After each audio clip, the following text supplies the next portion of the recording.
This, again, is a common thread we're seeing with this government, that they don't seem to recognize that they need to work with the people that are going to implement the policy changes, and they've destroyed a lot of goodwill in the process.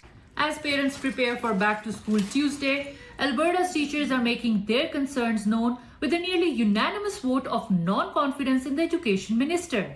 There's nothing more powerful when I can say with certainty that my members and their representatives are declaring loud and clear that they don't have confidence in this minister's leadership or the decisions that are made that could damage public education and our students' future. 99% of representatives from the Alberta Teachers Association voted in favor of a motion of non-confidence in the minister. That's 400 delegates versus just 5 who opted to express their trust in Minister LaGrange. It's not the first time a UCP minister has faced harsh criticism. The claims that there isn't confidence in a particular minister or demands for resignation, those do occur at times. But to see that this is happening with the health minister, the education minister, and the premier himself, all simultaneously, it's hard not to come to the conclusion that this is a government that's really under siege. More than a dozen people spoke in favor of the non-confidence motion.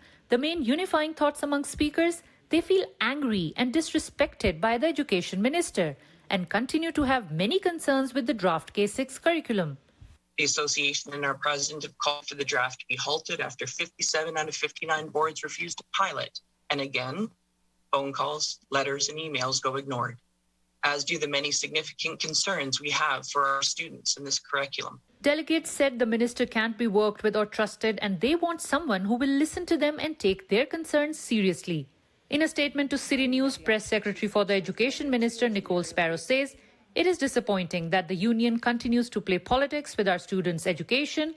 While the union advances its own special interests, Minister LaGrange's top priority will always be Alberta students.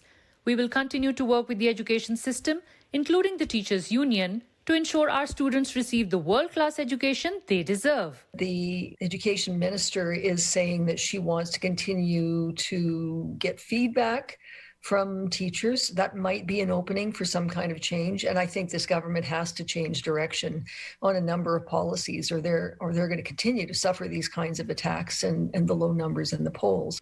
In Calgary, Hannah Said, City News.